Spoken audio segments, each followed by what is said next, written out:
Bem-vindos ao Fertilicast, um podcast feito para você, falando de saúde reprodutiva, abordando todos os temas importantes para quem deseja fazer um planejamento do seu futuro, da forma que for, né? Pode ser sozinha, com parceira, parceiro, quem tiver, se você tem alguém da família que está passando por alguma dificuldade reprodutiva, indique o nosso podcast porque ele aborda as informações, trazendo pessoas aqui com credibilidade, pessoas que entendem do assunto, pessoas que hoje têm uma relevância nesse cenário, e esse é o nosso ponto principal. Eu sou o Dr. Valdemar Carvalho e hoje nós teremos uma convidada muito especial.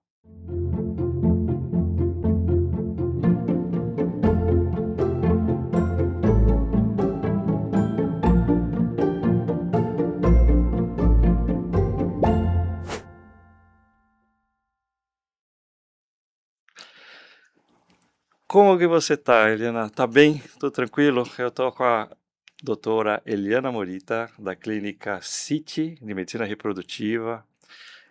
Eu vou contar rapidinho, Eliana, como eu conheci ela. A gente estava nessa viagem para um congresso internacional, sentei ao lado dela na van, começamos a conversar e eu fiquei assim de queixo caído com a história dela, com a forma, o poder que essa mulher tem. Então, hoje ela é minha convidada, eu estou muito feliz de você estar aqui com a gente. Eliana, fala só um pouquinho quem é a Eliana, por que você teve vontade de fazer medicina reprodutiva, por que você foi para esse caminho, se alguém te inspirou, se não, para o pessoal saber quem você é, porque eu já descobri um pouco e fiquei muito feliz. Valdemar, muito obrigada pelo convite. Realmente a minha história é chocante. Então, eu sou Eliana Morita, eu sou a fundadora do CIT Medicina Reprodutiva, uma clínica da Zona Norte de São Paulo, e realmente desbravar outros mundos da saúde reprodutiva em outros lugares, realmente foi assim uma quebra de tabus, e eu fico extremamente presenteada de ser convidada por um ícone tão importante da nossa saúde reprodutiva Imagina. para estar aqui. E a nossa conexão ali na van, né, quando a gente chega, em outro país, com os atrasos dos voos e tudo mais, né, Valdemar, foi a oportunidade que a gente teve de trocar bastante figurinha e a troca das nossas histórias. E realmente esse cenário da minha história, quando alguém começa a abordar, deixa o pessoal de queixo caído, porque a dor e a necessidade de ter que fazer algo diferente foi, assim, eh, devastador na época, mas com resultado que hoje eu espero que seja inspiração para muita gente. Eu comecei com o Valdemar, a gente começou a contar a história de onde que é que eu tô, e ele perguntando: "Será que dá certo tão longe? E por que que eu escolhi estar tão longe?" E foi dali aonde a história começou. Falei: "Valdemar, eu tive que ir para Santana, zona norte de São Paulo, porque eu precisei ficar perto dos meus 3 filhos." Em 2016, eu fiquei viúva subitamente. Meu marido sofre um acidente de um choque e eu me deparo com 3 crianças de 2, 4 e 6 anos. Até então eu era estatutária da prefeitura e do estado e tinha um consultório que eu ia uma vez na semana. A renda não dava, em hipótese alguma, como possibilidade de eu criar aquelas 3 crianças no mesmo nível que eu realmente tinha. E eu tive que então pensar em tentar fazer mais renda, até mesmo porque a gente sabe que o nosso serviço público dá muita estabilidade, mas dá uma limitação. Em tentar fazer com que aquele consultório de 40 metros quadrados fosse a possibilidade de eu fazer algo com uma renda muito maior. Quando, ele falece, eu então comecei a abrir mão. Então, no falecimento então do Henrique, em 2016, eu comecei então a abrir mão dos empregos públicos e comecei então a investir no consultório, e foi dali então a necessidade de migração e transicionar para o mundo particular. As coisas começaram a dar certo. Eu acho que realmente, meu marido falava assim, né: "Você é meu investimento, vamos." Eu não tinha condição ainda de bancar meu consultório na época. Na tentativa de fazer o que realmente crescer naquele movimento e eu ainda não acreditando em mim, Eu lembro muito do cenário dele falando: "É investimento, vai, você tem jeito, você é carismática, as pacientes vão ter aderência", então aquela voz: "Vai, vai, vai", é o que me dava energia para falar assim: "Poxa vida", e realmente aparece uma Eliana que teve que se Reinventar. desbravar, inventar e aflorar o tal do carisma e a parte técnica, e o consultório em 1, 2, 3 meses começou a dobrar, triplicar, e no intervalo muito pequeno, eu consegui então migrar para pelo menos 70% dos meus horários para poder ficar só no serviço particular. Então na dor ali você teve força para fazer tudo isso. E da onde surgiu a medicina reprodutiva? Você estava me falando, né, que você trabalhava para o estado e da onde surgiu a vontade de fazer medicina reprodutiva? Eu já atuava como, então, nessa época eu fazia, consultório uma vez na semana. Eu estava na saúde reprodutiva na Clínica Gera, eu fiz pós-graduação lá, então eu tinha uma agenda lá, uma vez na semana, e eu tinha os outros dias entre estado e prefeitura. Então, eu estava tentando fazer essa migração, mas eu acho que eu não acreditava que eu conseguiria. Aí eu fui saindo da prefeitura, e depois foi o último, foi o do estado, mas eu fui migrando, mas eu já tinha feito a pós-graduação no Gera. E aí é o seguinte, se a gente pensa hoje que você criou um laboratório, né, então mas antes de criar um laboratório tem muitas etapas até criar um laboratório. Você, eh, pegou aquele seu conhecimento que você estava, a força que você tinha, então você foi juntando, entre aspas, "poderes", né, conhecimento é um poder, né, a força que você tinha, porque você precisava, crescer, e aí você transformou o seu consultório em um consultório de atendimento de saúde reprodutiva, mas ainda você usava as facilidades do Jojo, lá do Gera, do pessoal do grupo, antes de montar o seu. É mais ou menos isso que você fazia? Como que você fazia? Antes do falecimento, eu fazia consultório, então eu tinha minhas pacientes da ginecologia, mas saúde reprodutiva era concentrada no Gera, Então você atendia só lá no Gera a só no parte Gera. reprodutiva.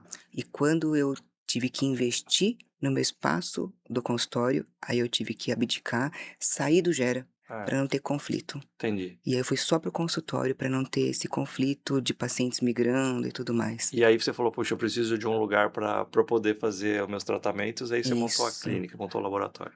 Aí ainda não, ainda 2016, eu ficava entre Gera, eu usei muito a arte pela proximidade, Tá. então o Gera sempre é de coração, eu falo que a gente guarda nosso mentor no coração e a gente acaba Sim, guardando o sim. laboratório, mas pela distância e tentar otimizar, eu comecei e fui abraçada pela arte, com o assunto, que me acolheu muito bem naquele período. Mas o laboratório, ele surgiu por uma necessidade logística e por uma necessidade de eu ter acompanhamento da jornada inteira. Eu ficava muito, eh muito desconfortável com a sensação hã, como é de como é que eu vou falar?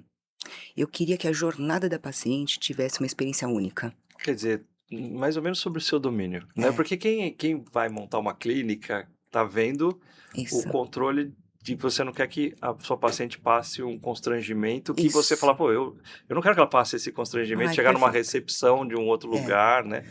Isso a gente exatamente. percebe muito, né. Valdemar, eu acho que a minha principal dor foi logística e a possibilidade de trazer exatamente isso, a conversa alinhada durante a jornada toda. Então eu vou pedir um favor, isso nem estava programado, mas fala pra gente, assim, essa jornada, porque eu acho que vai interessar muito para os pacientes que estão aqui, né, para as pessoas, nossos ouvintes, como que é uma jornada, né? Quando uma pessoa chega na sua clínica, desde receber o diagnóstico, de como que vai evoluir para um tratamento, conta um pouco, acho que você tem, né, podia contar pra gente essa jornada do seu paciente. Você sabe que a jornada paciente eu acho que é o ícone principal do movimento da clínica toda. Gostaríamos nós, né, de prometer para a paciente o seu bebê em casa, mas a gente não tem como prometer. O que a gente pode prometer para a paciente é que pelo menos essa jornada seja completa, satisfeita, com a sensação de olhar para trás e falar: "Vivenciei tudo, foi ofertado de tudo, tive possibilidade de escolhas para poder finalizar". Quer dizer, não se assim, não enganar paciente, Não. não se sentir acuada, forçada, nem nada disso, né? Eu até costumo falar que o alinhamento de expectativa desde o início é muito importante. Então, uma experiência é uma jornada única, onde a gente alinha sempre transparência, a probabilidade do sucesso, qual o custo para poder ter um alinhamento realmente E um financeiro. custo verdadeiro, né, porque eu tive um Exatamente. podcast aqui, que foi acho que um dos primeiros, que eu falei, eu acho que foi até com um podcast com o Rogério Leão, né, conhece o Rogério Leão da Sim, da IPJ? rotina. E ele estava falando que você chega muitas vezes, a paciente chega na clínica, e ela recebe lá: "Não, lá custa tantos mil". Aí quando vai ver tantos mil, mas tá, falta medicação, aí depois, mas depois falta não, mas aí tem aquela coisa, e vai sempre tendo um plus a mais e o paciente fala: "Poxa meu, eu Aham. eu me preparei para um número, veio outro número", e ele contou um pouco disso, e como é que você faz para fazer esse alinhamento, né? Você tem a paciente, assim, você já atende esse paciente, e esse paciente, assim, poxa, ele precisa, o sêmen tá alterado ali, tem uma fragmentação do espermatozoide, ele precisa usar uma plaquinha e tal. Hum, Você já faz isso tudo já sim. previamente, ele não vai ter surpresa: "Olha, não, eu vou colocar isso, eu vou colocar aquilo", não, ele já sabe tudo. Eh, a gente fala muito sobre perfil comportamental, sabe, Valdemar? Então a gente trabalha muito isso. Qual o tipo do perfil daquela paciente? Aquelas pacientes que são extremamente planejadoras e analíticas, elas saem com tudo muito mapeado linha a linha. E se, e se. Então esse alinhamento tá todo montado na estratégia inicial. Então o médico monta a estratégia, ela vai para a moça do financeiro e tudo isso é alinhado desde o começo. É fundamental. Por isso que faz parte do tripé da decisão. Probabilidade, qual o custo real e como que é que o emocional para poder encarar tudo isso. Às vezes, por um cenário religioso, aceitação, não cabe, aquilo não adianta. Então eu sempre coloco quais são as possibilidades de tratamento. A possibilidade de um coito programado? Qual a probabilidade? Qual o custo? Quais as vantagens e desvantagens que a gente tem para o emocional estar equilibrado? E se a gente opta por ir por uma fertilização? Qual a probabilidade?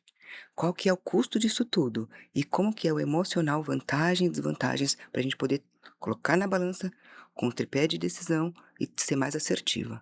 Aí, desenhado isso, a gente inicia a jornada da paciente. Nossa, que bacana. Aí, e eu acho que isso vai até um pouco ao encontro do meu podcast que eu fiz, o meu monólogo, Uhum.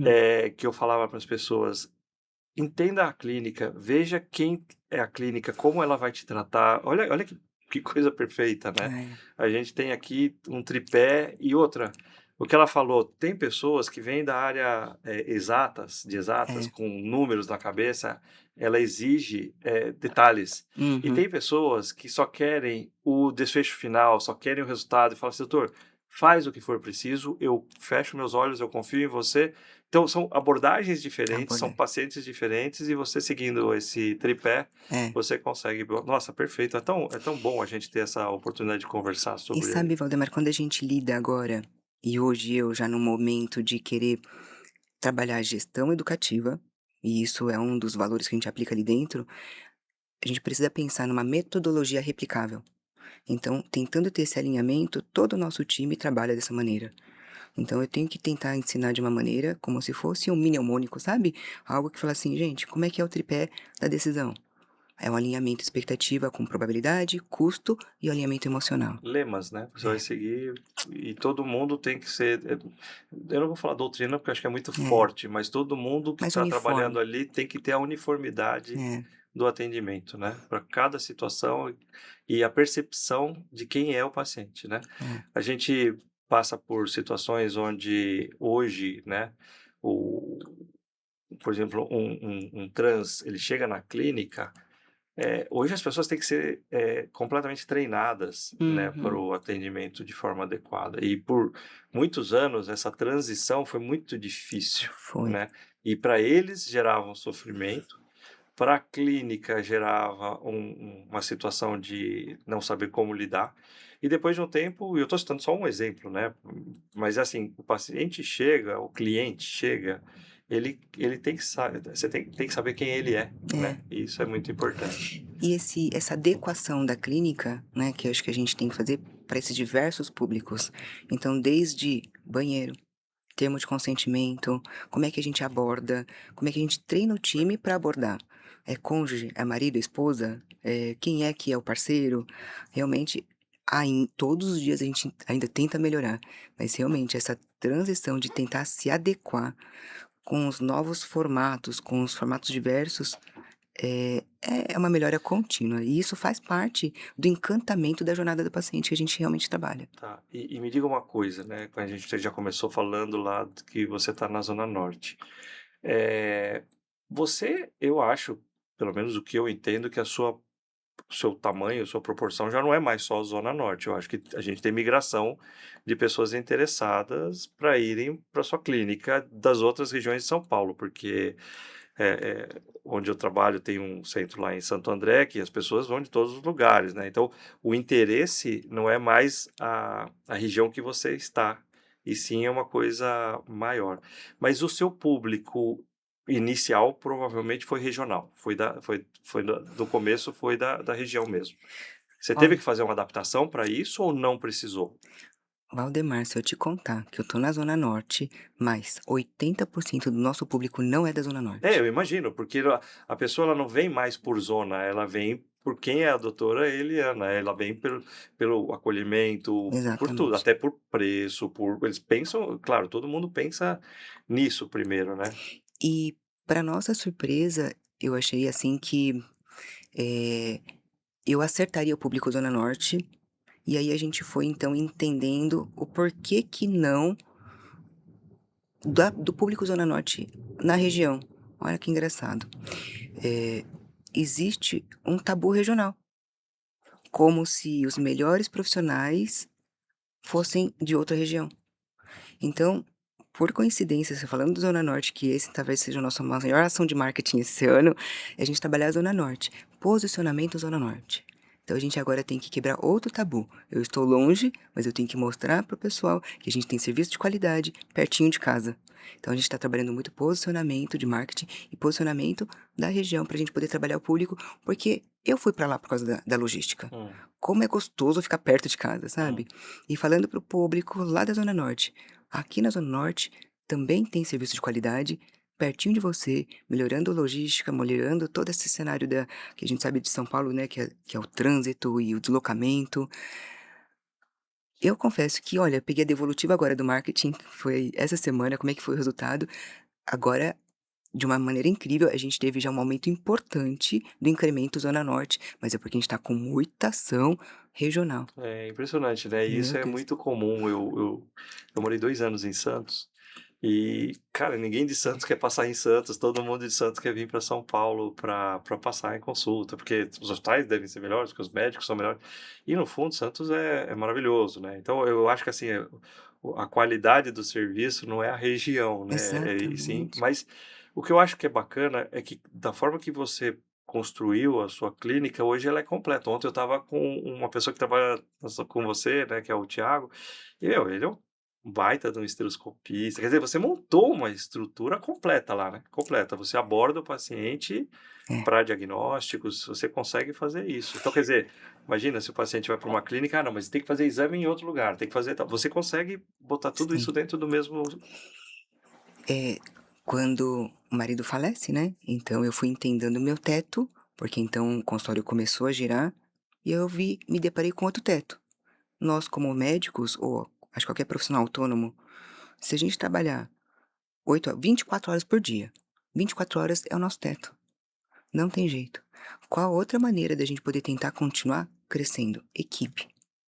Foi dali que então eu comecei a puxar médicos parceiros, médicos amigos, então naquela jornada ainda onde eu era só clínica, eu fui formando equipe. E aí apareceu o Thiago, apareceu a Raquel, apareceu o Fábio, foram aparecendo médicos que estão junto até hoje.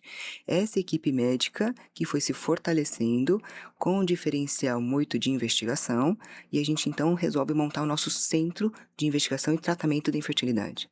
Então foi nessa jornada e vendo o nosso grande diferencial, que é esse cenário da investigação, que é que a gente monta o nosso centro de investigação. Pela logística, pela dificuldade, pela dor da região, a gente então acaba abrindo o leque para fazer a investigação no lugar. Então hoje a gente tem um centro onde favorece, possibilita com que todos os exames sejam feitos no mesmo local. Então Tá, tem e o você time todo, tem os exames, é um centro, tem o centro cirúrgico, tem as esteroscopias, tem os exames de sangue, tem as biópsias, a gente faz tudo no mesmo lugar. isso facilita muito pro É, paciente, né. é, E você estava falando de ação de marketing também, você tem programas, sociais, por exemplo, você citou o Gera, né, eles têm um aham, programa social, ainda estou para chamar o Jorge, é, a Marisa aqui ainda, mas você pensa nisso, programa de sim, ascensão ou social para pacientes? Porque a gente sabe que o cenário de medicina reprodutiva no Brasil hoje, ele ainda é um cenário, caro, né, para a é, população. Então você pode, tudo bem, optar por trabalhar com um público só, que eu quero aquele público, a gente sabe, e isso a gente sempre tenta abordar aqui, né. Muito mais que esse cenário de chique, bacana, bonito, sei lá o quê, né, é, tá o princípio, né, o restaurante ele precisa de uma boa comida, não adianta ser só chique, né, você precisa ter exatamente. uma boa comida, né. Tem que conversar É, junto, né. então, você tem esse É. planejamento também? A gente tem o nosso projeto Fertiluz, e ele nasceu dessa nossa educação continuada. Então, para ajudar na questão formação médica, a gente agora recebe 54 ginecologistas em formação, ou seja, os residentes no R3, fazendo estágios ali. Então são 4 residências que passam ali, 4, 5 residências que passam ali, completando 54 residentes. E nesse movimento obrigou a gente também ter o quê? Como se fosse uma pós-graduação, fellows. Então hoje a gente tem prova, a gente tem bolsa, a gente tem fellow, e o fellow vivencia tudo aquilo lá. O fellow, quando ele vai progredindo, ele tem que começar a pôr mão na massa. Então a gente começou a pegar, por tempo de experiência, o projeto acessível, explicando que são médicos em formação ainda não titulados, porém, sempre com assistência, com esse atendimento mais à tarde. À tarde a gente tem, sim, o nosso programa mais social, que é com um pouquinho mais de baixo custo, onde os médicos do projeto acabam atendendo dessa maneira mais acessível, que chama Projeto Fertiluz. Que bacana, porque É, isso é extremamente importante, né, não adianta a gente só pensar num segmento e esquecer que uma grande parte desse nosso país, né, sofre muito, tem muita dificuldade e não tem acesso, né, então exatamente. E a infertilidade não escolhe raça, região, escolaridade, profissão, a gente sabe o tanto que ela é frequente. 1 a cada 6, a gente sabe isso, a OMS, tem o atendimento ali da infertilidade como um diagnóstico de impossibilidade ou dificuldade de gravidez. Então a gente tem que ajudar também. Então, por ser um tratamento muito caro, por que não ajudar os nossos pacientes com uma classe social mais baixa, né? Então, é tá. propósito pessoal ali também. A gente tem, lugares que optam muitas vezes por uma ajuda e que funciona bem, através das doações. Você já faz esse sistema lá de doações? Por exemplo, vamos supor, vai ter uma clínica X, que ela você vai lá, você tem 30 anos, tem bastante óvulo, você entra dentro de um perfil que é inclusive Conselho Federal de Medicina que determina, Uhum. e que pode ser uma doadora. Ah, tá. Ela sendo uma doadora, ela tem uma ajuda Tem, nesse programa? Então isso vocês têm esse tipo de porque tem. fala porque eu acho importante, quem estiver ouvindo, É. isso Olha, ajuda Valdemar, muito, né. eu acho que é um cenário onde a gente poderia realmente falar com muito mais frequência, porque eu falo que é um ganha-ganha dos 2 lados. A paciente que precisa do tratamento, ela tem muitos óvulos com qualidade, porém ela não tem uma condição financeira, a gente sabe que a nossa normativa permite a ajuda compartilhada. Sim. Aquelas que perderam o time da fertilidade ou por qualquer que seja o motivo, precisa de óvulos, mas ela de repente tem condição financeira, elas podem se ajudar. Principalmente nesse cenário que a gente fala do projeto, a gente acaba recebendo muita paciente que faz a doação compartilhada com esse custo compartilhado também. Gira muito. Então, essas doações compartilhadas como possibilidade de ajuda mútua e também congelamento.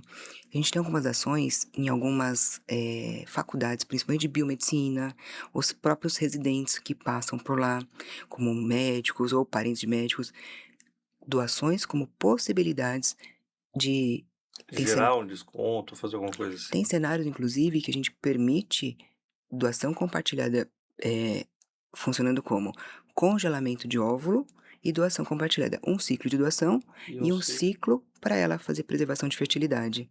Nesses cenários, tem cenários que a gente consegue favorecer como 100% de cortesia. E isso acaba girando muito. E pega um nicho ainda universitário.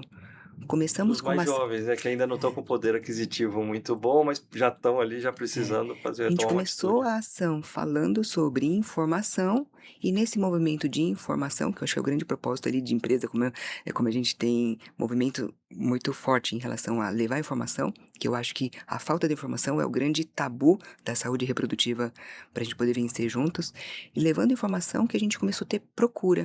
E se eu realmente quero congelar? Há a possibilidade de eu doar para eu ter um congelamento e ter a chance de escolha, ter autonomia lá no futuro? Sim. E aí a ideia, o insight veio dali. Então tem muitas pacientes, muitos estudantes que vão, fazem a doação, têm um congelamento e chance de preservação de fertilidade e escolha futura. Nossa, muito bacana. Olha, você vê como a gente vai vendo. Gente, eu acho que ela está trazendo para gente quase uma mensagem que é possível, né? É possível. Uhum. A gente sabe que eu estou atendendo um casal agora recente, né? E eles têm muita dificuldade de custo mesmo, né? Tem uma restrição financeira bem grande. E por uma infelicidade, ele tem pouco sêmen, então tem que fazer a fertilização, ponto, acabou, não tem outra opção. E o custo financeiro deles não é suficiente para pegar mesmo um programa de baixo custo, o custo para eles isso é alto. E a gente tentou modelar para ver se ela poderia fazer uma doação e infelizmente ela também não tem o perfil para Hum. ser uma doadora por conta de idade, quantidade de óvulos e tal. E aí a gente tenta fazer, mas será que tem algum programa social que a gente consiga no programa social? Por quê? Porque realmente a moeda de troca É. para quem doa um óvulo, espermatozoide, é uma moeda de troca relativamente bacana, né? Mas tem gente que não tem essa moeda de troca. Então, eu vejo algumas situações onde, putz, aumenta parcelamento, poxa, tiro tudo que teoricamente não precisaria naquele caso, tal. Vocês conseguem fazer também isso, assim? Por exemplo, poxa, como se fosse um assistente social do seu grupo. Cara, eu quero ajudar esse casal e eu não tenho muito para fazer essas trocas, né, porque essa troca da doação ela é muito boa mesmo, e eu É. acho que eu não sei se 100%, mas eu acho que mais de 80% das clínicas hoje já estão fazendo essa movimentação. Mas o que eu acho que pega muito é você ficar diante de um casal que você não consegue Mãos atadas, né? você tá de mãos atadas, porque senão eu vou ter que tirar dinheiro do meu bolso para pagar para eles, né, não vai ter mais, condições. Então, geralmente o pessoal tenta ou parcelar mais vezes, tirar coisas que não são necessárias. Vocês conseguem ter essa situação lá ou ainda está trabalhando para conseguir chegar nisso?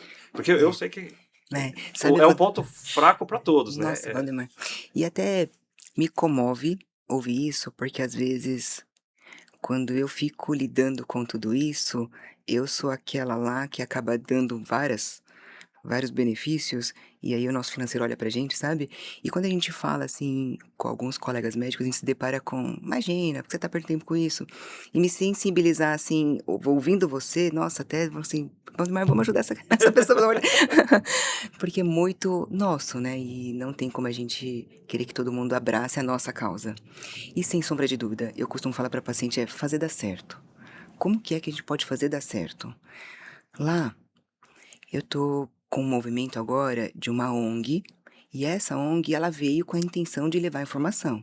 Nesse movimento a gente começou a receber doações. É um movimento de uma ONG onde a gente tenta, eh, levar informação, fazer palestras, acolher comunidades, e nisso o projeto começou a crescer.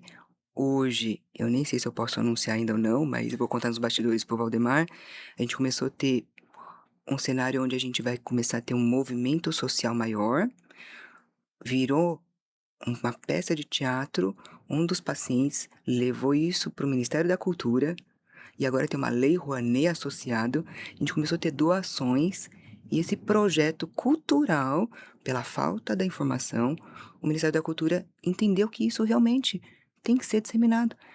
Aprovou pela Lei Rouanet e agora está virando um teatro. E nesse movimento de doação, a gente começou também até pelos laboratórios receber doação. Doação de medicação, doação de alguns movimentos. Então, eu falo que assim, é aquele movimento que a gente faz altruísta, ainda bem que alguém lá em cima ajuda.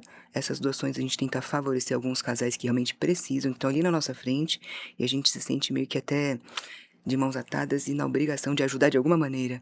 Então, às vezes a gente sabe que financeiramente, né, Valdemaria, você sabe, porque você também tá ali no radar. Não tem como a gente tirar, sei lá, um laboratório, tirar isso, tirar aquilo, tirar um honorário de, sei lá, de alguém que não tem nada a ver com a nossa dor, mas esse movimento existe sim, e se de repente você estiver precisando de algum jeito, fala que a gente vai tentar fazer dar certo e a gente individualiza cada cenário, porque muitas vezes mesmo desenhando o protocolo, enxugando o que a gente pode, tirando até nossa parte de honorário médico, às vezes também não cabe. O que que é que a É. gente pode contribuir? E esse movimento não é, tem que ser em conjunto, às vezes você se depara com esse cenário, não dá, às vezes eu também, e eu vou pedir ajuda ali para os laboratórios parceiros e todo mundo ajudando, a energia conspira a favor, Você né. vê que eu, cara, eu desculpa, mas é que pra mim bateu muito o que que acontece, eu fiz o meu monólogo tentando falar para as pessoas procurarem, pessoas como você, clínicas como você. Porque quando eu fiquei aqui falando sozinho, né, pra pessoa que chegasse numa determinada clínica, ela soubesse, eu não queria que ela caísse nas armadilhas, então eu fiz esse podcast meu sozinho, tentando falar o que não se conta na reprodução, né. Hum, E eu citei acho que umas 3 vezes essas situações, de como você chega numa clínica, de como você é uma peça que vai encaixar naquele quebra-cabeça, ou uma peça que você está completamente fora daquele quebra-cabeça ou daquele baralho, ou seja, a analogia que a gente quiser fazer. E você até me tocou um pouco, porque o que que acontece? É isso que a gente precisa, né. Por que que eu, Valdemar, hoje estou no Instituto Ideia Fértil? Porque aquilo me toca, é, porque aquilo cresceu nesse formato. Ouvir você falando hoje me toca, porque é isso que faz. Não é o dinheiro ele acaba às vezes sendo só uma consequência. exatamente. É como fazer, é Uhum, como chegar lá, né. Então, Helena, olha, você vê que se você olhar, a gente já é, passou um tempão aqui, você vê como a conversa ela é muito rápida. Eu fico impressionado no podcast como passa o tempo, porque eu acho que eu conseguiria fazer podcast aqui de 2 horas sequenciais e a gente nem perceberia, porque a gente está sentado aqui batendo um papo.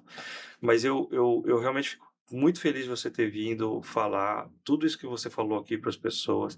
Eu queria que você divulgasse um pouco mais a sua clínica, assim, dá detalhes, endereço, telefone, pode falar o que você quiser aqui, porque eu faço questão, assim, que eu quero que as pessoas possam procurar esse cenário. Eu acho que esse é um cenário que, por isso, não, é inevitável falar, é por isso que você cresceu pra caramba, porque você cresceu com a mentalidade correta, né, você cresceu com o desejo correto, com o pensamento correto. E claro, todo mundo, você tem 3 filhos para sustentar, você contou a sua história, a gente tem, todo mundo tem a sua vida para, precisa do dinheiro, mas a gente não precisa explorar, né, a é. gente pode simplesmente fazer o que é melhor, manter a nossa raiz, né, de profissional e de médico. Então, passa todas essas informações, por favor, para o público, Olha, que eu acho Valdem, que é importante. acho que Até pode até falar olhando para a é, câmera, se você quiser, né. eu acho que a primeira coisa, porque não tem como, eu sou muito emotiva e não tem como deixar de agradecer essa oportunidade e reforçar essa sincronia, porque não é à toa que a gente se conecta com valores parecidos. E me sensibiliza a saber que tem médicos que se conectam com esse mesmo propósito, porque é o que você falou, acho que a remuneração vem como consequência. Antes de qualquer coisa, nós somos médicos e a gente tem, assim, o papel, a obrigação e o dever de tentar ajudar da maneira que a gente puder. E eu sei que a gente vence alguns tabus e preconceitos da nossa própria área, né, mas eu nunca deixo perder aquilo de valor intrínseco, E talvez realmente eu acredito que eu sou muito privilegiada e presenteada, talvez por esse propósito e pelo meu jeito de ser.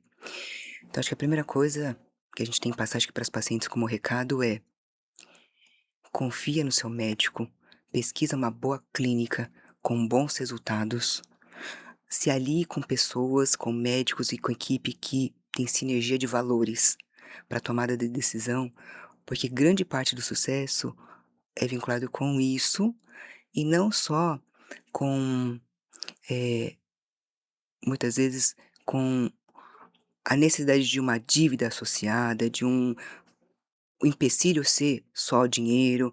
Eu acho que ter um médico que caminha junto com você vai fazer dar certo. Então, muitos dos cenários, as pacientes entram no desespero, acabam se endividando muito mais do que realmente podem. E será que realmente é necessário tudo isso, né? Acho que o primeiro recado é: pega o seu médico, aquele que te acolhe, que te ouve, que te individualiza, porque ele vai fazer dar certo, da melhor maneira possível. E o fazer dar certo não é prometer beber em casa, né, Valdemar? Não, não dá É para prometer prometer isso, a a gente não pode. jornada como um todo. Esse sim é o sucesso. E nós estamos, obrigada pela oportunidade de falar um pouquinho da clínica. Nós estamos sim na Zona Norte, em Santana. E Santana é um bairro maravilhoso, um bairro ainda muito residencial, com grande possibilidade de crescimento, se a gente pensa no cenário investimento, e com bons profissionais como um todo. Uma clínica completa que tenta favorecer a jornada da paciente e a facilidade e a praticidade, como centro de investigação e tratamento completo, integrado no mesmo ambiente, no mesmo prédio, para tentar fazer com que a gente tenha a segurança e o acompanhamento e a conversa alinhada durante todo o processo, sabe? Eu Ah, acho que bacana. esse talvez seja o nosso grande diferencial e o nosso grande propósito. Uniformizar a equipe, uniformizar o jeito de falar, encantamento, fazer com que, pelo menos que é o que está ao nosso alcance, deixar a jornada mais leve possível, sabe? Né? Nossa, muito obrigado, fiquei muito feliz aliás, eu tô muito feliz de ter te conhecido, te encontrado, porque eu tinha certeza que a gente poderia, de uma forma ou de outra, transmitir isso. Eu acho que você já está fazendo isso nas suas ações, transmitindo informações corretas, que as pessoas não sejam pegas, em truques, né, que existem esses truques de como se fossem armadilhas para os pacientes, né. Então você já está transmitindo tudo isso. O podcast aqui, ele tem o objetivo realmente da gente pegar, pessoas com esse perfil como o seu, para exatamente mostrar que existe uma medicina verdadeira, né, que existe, caminho no fim desse túnel, que você vai poder ter a sua chance. Ter filho ou não, a gente nunca vai prometer, a gente nunca vai prometer, mas eu tenho certeza que a gente vai prometer fazer o nosso melhor, né, eu Exatamente. acho que esse é o ponto mais importante, é prometer que você vai ajudar. Eu Porque é acho só que isso assim, quando a gente tem uma jornada completa, né, a gente consegue encerrar ciclo e trabalhar gratidão, vida e oportunidade e viver a vida, né? Então, quando a gente realmente reconhece, fiz tudo que estava ao meu alcance, tive uma equipe que realmente favoreceu tudo isso, e se não foi desse jeito, é porque alguém lá em cima prometeu alguma outra coisa pra mim. Encerra ciclo, porque encerrar ciclo é tão sucesso quanto, né? sabe. Encerra ciclo e vamos viver a vida, porque eu acho que reconhecer a vida, e eu falo muito de vida porque eu tô viva, né. Eu fui vítima ali do marido com falecimento, mas sem perfil de lamentação. Tô viva, tenho as 3 crianças, grata pela oportunidade de estar aqui, grata pelo Valdemar ter me convidado. Parabéns, eu fiquei muito feliz, de qualquer maneira.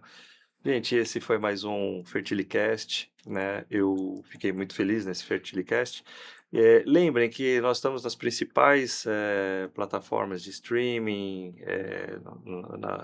você pode nos ouvir no carro, pode assistir no YouTube, só que tenta transmitir para os outros também, porque é assim que a gente cresce também. De like em like ali, ou transmitindo informação para o outro, você ajuda a disseminar as informações, tá? Muito obrigado por hoje, muito obrigado, Eliana, e esse foi mais o nosso Fertilicast.